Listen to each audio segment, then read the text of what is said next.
I don't see any way Calvin Ridley ever plays in the National Football League again. Just won't happen. There's a lot of things that you can get away with and get a second chance. Gambling on your sport while you're still playing the sport isn't one of them. It just isn't. And look, I say this knowing that my show is supported by Bet River Sportsbook. You know, I have a great working relationship with them. I understand the pitfalls of gambling. We even actually have to, on every time we read a Bet Rivers read, we put in, you know, if you have a gambling problem or somebody you know has one, 1-800-GAMBLER, right? But you can't, there are certain things you cannot do if you want to participate in professional sports. Betting on any sport, you really can't do. Betting on your sport, that's a death sentence to your career. Byer, do you see any way he plays again? Yes. I mean, he's still got a young career. Anything that we have, I think, I hate to use a general term, but it is how I feel. We move past stuff very quickly. And if Calvin Ridley can show that he has moved past that and that this won't happen, I do think that he will be back in the NFL. Jay Stu, what do you think? I think this is like the first litmus test case, right? Since since sports and all the major sports got in bed with the gambling companies here, I don't know if that's been tested yet. And by the way, I don't know if we are to fully believe that the investigation showed that there was no, there was no inside information. I mean, if you're a part of a sports team and you have just general information about injuries and who's not playing as well or not up to par, I mean, that's a gray area. So anyways, the answer to the question is I think he will play again, but this is like the first case test that we have on this since major sports got involved with gambling, and obviously this is their biggest fear. Yes, which is why they'll be extra harsh in the punishment. It just will. They'll be extra harsh in the punishment because you have to. This has to be. Look, I'm not. I mean, if we really want to get political, I believe in the death penalty. I do. I don't believe in the death penalty as a deterrent because anyone who's in the state of mind of committing the sort of crime that you could get the death penalty for, they're not going to go like, wait, hold on, I could get the death penalty. I don't believe that to be the case. I believe in it because it should be a punishment, not for all, but for certain crimes. That's my belief. Okay? So, because I don't think deterrents work, again, in the context of murder, for example, right? But for sports gambling, there has to be the punishment so severe, it is a deterrent. And I can't see a way. They have to scare the living bejesus out of every professional athlete. You can't gamble on your own sport. Period. Stop. Right? I mean, like, look, the whole thing with Pete Rose, you know, the Pete Rose thing has been so poorly told by so many, right? Because they like Pete Rose and they think of Major League Baseball or of big sports as big business, and we all want to stick it to the man. Okay, if you read the Dowd report, Pete Rose was gambling when he was a player manager. You're like, what? Yeah, most people don't even remember.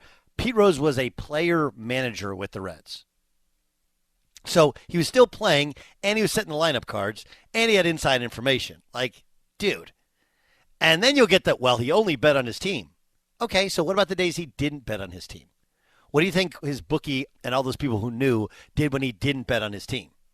Come on. He's telling you all you need to know. You cannot bet on your sport. Can't do it.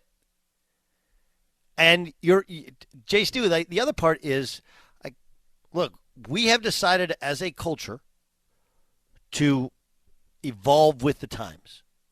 Right? It was sacrilege for a long time to talk about betting lines on major networks. You know, with the exception on a football Sunday, they would throw the lines in there. But usually you didn't talk about it. Now, college sports, pro sports, future betting, And, of course, we're able to have betting sponsorships. There's legalized sports betting. I don't know if 10 years ago he would have played again, Dan Byer. Like 10 years ago, maybe. But in this day and age, when the proliferation of gambling is so big and it's the lifeblood of everything we do. Like, why is the NFL the most popular sport? Why? Fantasy football and betting? Yeah, that's it. That's it. I mean, look, it also helps that it's on weekends. It like fits in our schedule. You know, we got a bunch of stuff going on. It's on Sunday. Yes, I know there's on Thursday. Yes, I know it's on Monday as well. But generally, Sunday just works for us. You know, you get home from church and you throw on football. And it's like, it's just a part of your life. I mean, that's the way it goes. But that's because of fantasy football. Look, the NFL, I mean, just quick history lesson. We talk about the 90s being 30 years ago. You know, almost 30 years ago, the NFL left L.A. with the Rams and the Raiders. Couldn't get a stadium built. Go and look at the cover of Sports Illustrated. It talked about the NFL was in bad financial shape. It just was. How did that change? The proliferation of fantasy football, proliferation of the NFL on TV, right?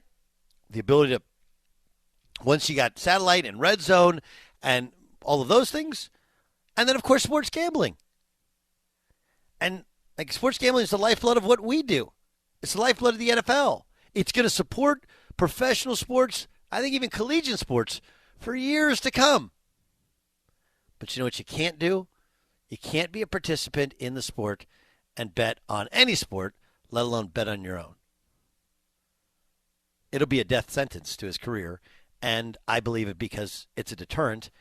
And I do, though I don't believe a real death sentence is a deterrent, I do believe this will be one and should be one.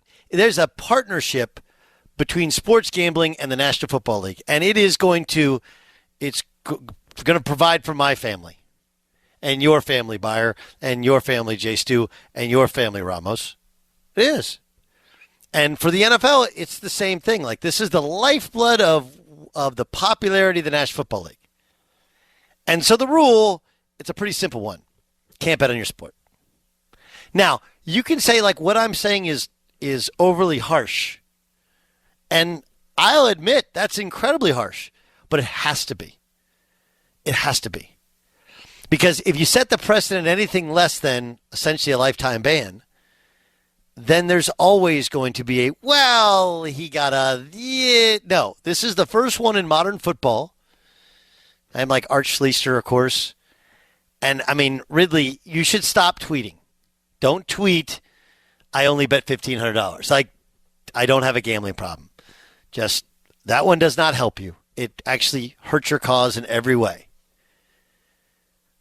But the way in which I approach all of these stories is almost like I have like Asperger's, right? Where you don't have the normal level of empathy. Because I'm telling you, like, no one is going to be empathetic in the NFL offices. And all of those sports books, it is incredibly important for the integrity of the sport, to make sure things are on the up and up and appear such, and you got it, come down. Like, look, we all know they don't mess around in Vegas. I mean, here's the greatest example. Counting cards is not actually illegal. Right? That's what Dustin Hoffman's character was doing in Rain Man. Definitely Wapner. Right? It's going to be an ace. I mean, he was counting cards. Counting cards is not illegal, but they can kick you out of the casino for it, and sometimes even worse for card counters. And this is something that is illegal. It has nothing to do with me or anything else. I'm telling you, this is a big one. This is the test case for the NFL in 2022 and beyond, when sports gambling is going to happen legally in stadiums. You can't have players gambling on football. They all know it. They all know absolutely positively you run the risk of losing your career. Calvin Ridley, what are you doing, dude? What are you doing? Okay, so what happens when Calvin Ridley gets caught gambling and suspended for a year? What should the proper response be on social media? Well, I'll tell you, I bet $1,500 total. I don't have a gambling problem. That's not one. And two, a tweet just now, 11 minutes ago. I knew I was wrong. But I'm getting 1 year LOL. Now, look, I understand what he's saying with LOL, that he's not actually laughing out loud, that it's not a laughing matter. I don't think Calvin Ridley is laughing about it. What he's saying is like, we're making a mountain out of a molehill to me. I bet I lost, and now I'm going to lose $11 million and a year of my career. Like, you guys act like it's no big deal, and that's a severe, severe punishment. But again, what are you doing? Somebody stop the guy. Somebody grab his phone and go like, hey, dude, what are you doing? What are you doing? Which only brings up that he can't fathom the gravity of what he's done, because to him it wasn't that big a deal. It's like $1,500. I'm not, whatever. It's the precedent, and it's not a good one.